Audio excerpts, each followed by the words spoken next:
Lord forgive me for this trap shit. Sergeant Smack make it backflip. Telly Hank did with the action. With the vital speaking Spanish. Frank Matthews how I vanish. Poof. Came back like I'm King Tut. Gold BBS is on a beamer. When Fat Cat was 10 queens up. Ball off the profit, not the re-up. Fly like Puerto Rican Jesus. Uptown like I'm Baby May. Just caught a touchdown from the bay.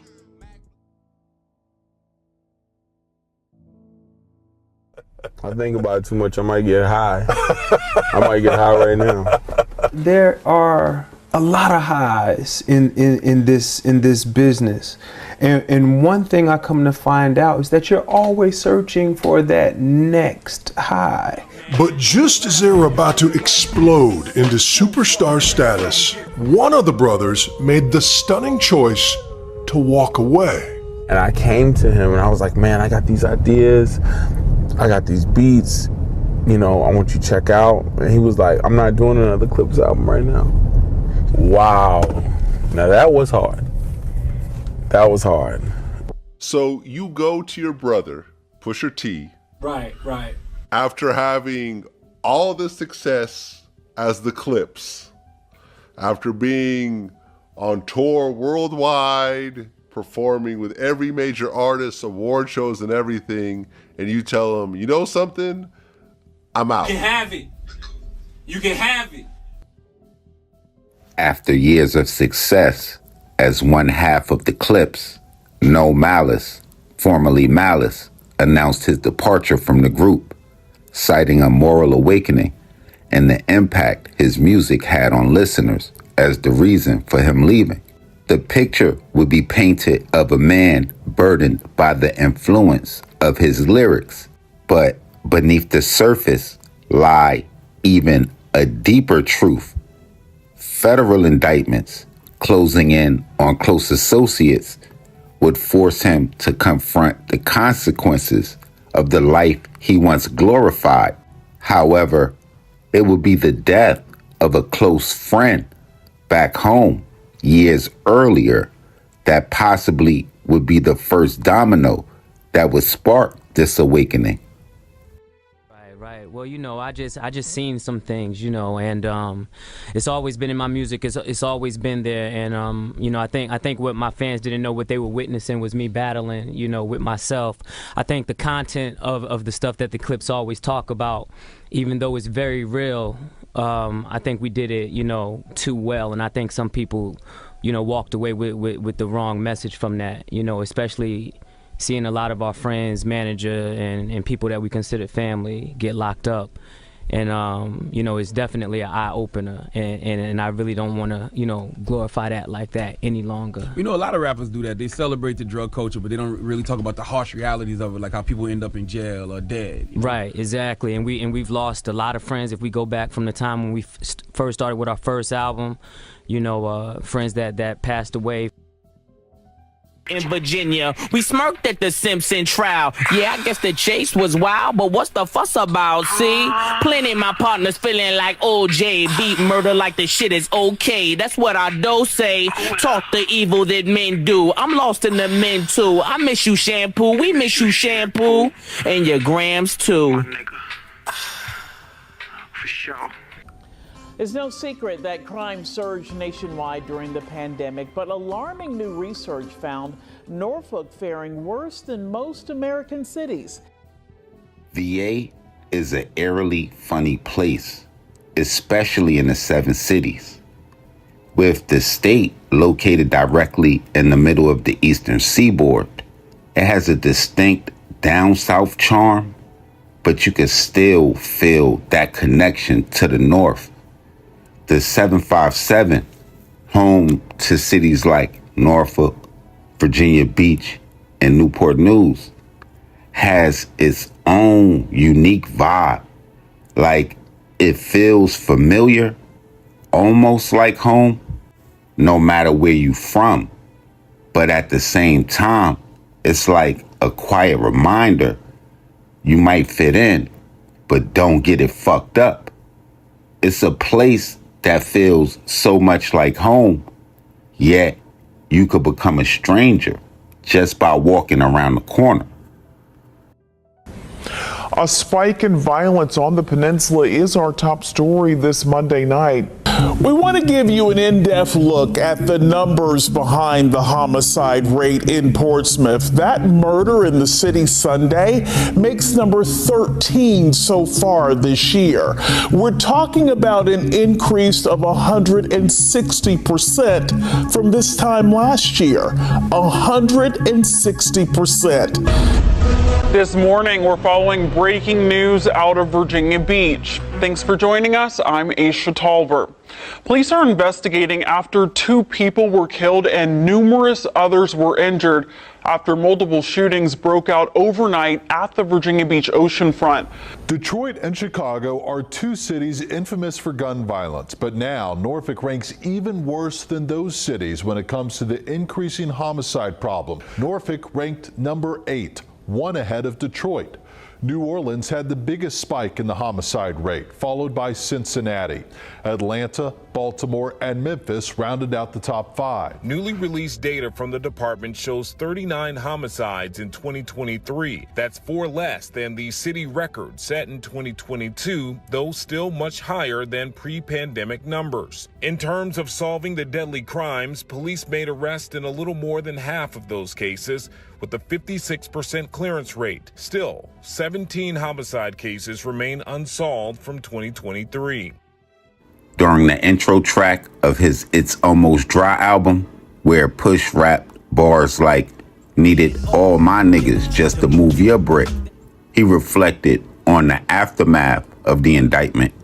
One of the more notorious areas in the 7 cities, Brambleton, the intro track's namesake, and what he did immediately following the death of that close friend. They're gonna die. We was out in Brambleton after Pooh got hit. I just did it off of energy. You know, it's not like a chronological order of things. No chronological order, but it does start specifically with Brambleton. And that's because I felt like the story was good enough, and Big started Life After Death with a story. And I was like, man, I finally got a good story. Like, I finally got a story. I didn't run my Googles. What is Brambleton? Brambleton is a street in Norfolk, Virginia. Okay. And it's a street that my mom actually worked on this street. And as a kid, I would like go there to go see her. And I could like look across the street, see Sweet Pea Whitaker at the housing complex across the street. And it was like an event.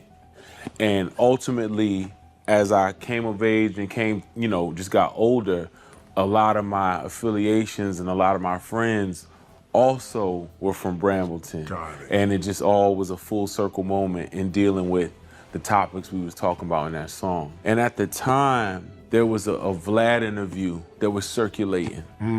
And it was basically, my ex-manager saying so on and so forth about how he felt about, just myself and just where he felt that so much of my music was about him, and, it was a whole thing.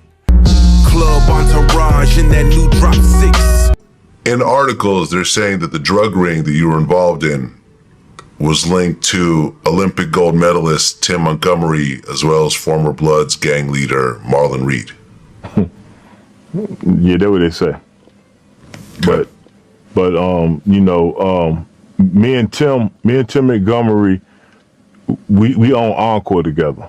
He sold me him and another. He had a partner. It was this guy named James who owned the Script Club. They ended up selling me Encore for, I can't even remember how much exactly it was, but it was a transaction of some money and some weed.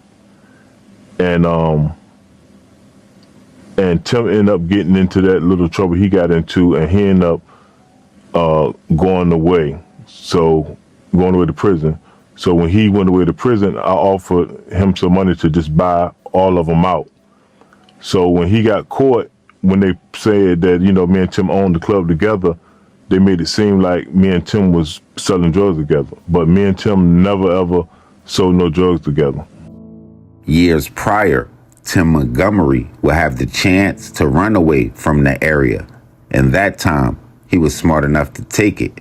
Back in 1994, Tim Montgomery would touch down in Norfolk State as a young sprinter with big dreams and raw talent. After a rocky but promising start to his career at Blinn Junior College in Texas, Norfolk State will offer him a fresh start. It would give him a chance to rebuild both as an athlete and as a young man trying to find his way. And on the track, Tim will begin to come into his own. His explosive starts and top-tier speed would turn heads immediately, earning him the respect of his peers and his coaches. But off the track, the streets of Norfolk would offer a different kind of education. The school of hard knocks, baby, full of opportunity, but laced with danger. And it would be here where Tim Montgomery would meet Ernest Shampoo Waller. According to an article by senior ESPN editor Sean Ansell, published on July 10th, 2012, Shampoo was the kind of man who turned heads wherever he went, with sharp suits, luxury cars, and confidence that couldn't be ignored. He would write that Shampoo had a way to command attention, a former convict turned hip-hop promoter.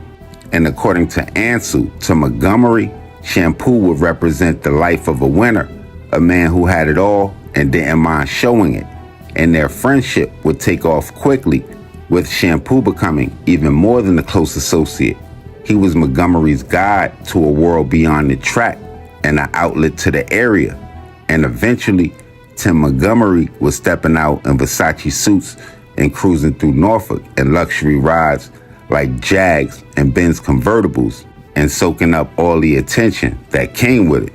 But just a year into Tim Montgomery's time in Norfolk, not sure if he was aware or not, Shampoo's life would take a turn that would reveal the dark side of the world that Tim would inhabit.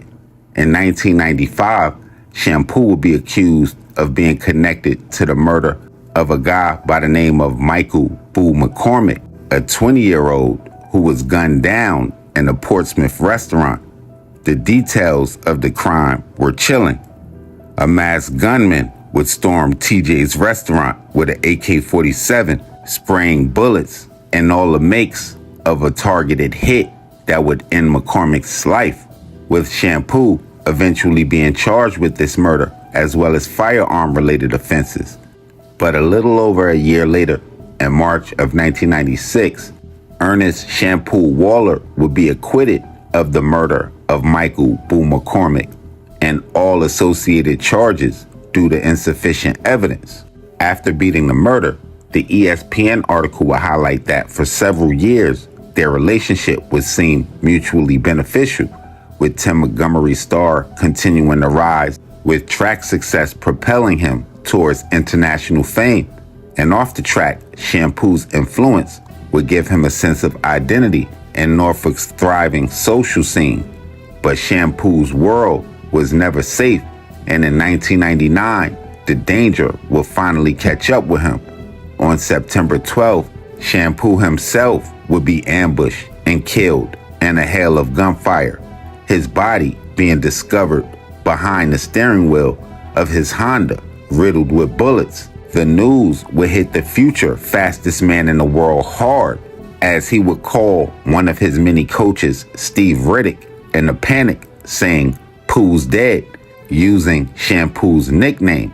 Riddick's advice to Tim Montgomery was swift and clear: "You better get out of town." And Tim Montgomery listened, fleeing from Norfolk to Raleigh, North Carolina. And in Raleigh, he would have a third chance under the guidance of Coach Trevor Graham. And there, Tim Montgomery would refocus his energy, and his talent would take him to new heights. And in 2002, he would break the 100-meter world record, solidifying his place as the fastest man alive. But the glory didn't last, because in 2005, Tim Montgomery would get slowed down completely when he was implicated in the Balco steroid scandal, completely stripped of his world record and all other accolades. And by 2008, Tim Montgomery would find himself back in the same Hampton Roads area he once fled. But this time, he wouldn't have a chance to run. he would be arrested and convicted for heroin distribution, a devastating blow only to follow his earlier guilty plea in the previous year of 2007 for a check fraud scheme. And the very place that once offered him a fresh start would now become the stage for his ultimate downfall. And I don't know why, because y'all know it come to me from out of nowhere, but this reminds me of a statement I once heard about VA. Came on vacation, left on probation, and that's if you lucky. Now, y'all make sure you hit the red bell and subscribe button right under this video so y'all know when this real trill spill shit is dropping. Y'all make sure y'all get in that comment box below. If we got any of the guys from VA and y'all get in the comment box below, y'all run it up. Y'all let me know where y'all tapped in from. Everybody else, y'all head down there, y'all let me know where I need to head to, what stories I need to tell, what I missed, what I got wrong, all of that. Definitely make sure y'all get with me directly. Instagram, Twitter, POP_A_LOT. And until the next time we slide on some, Shay's Popalot. Salute the almighty MOBB.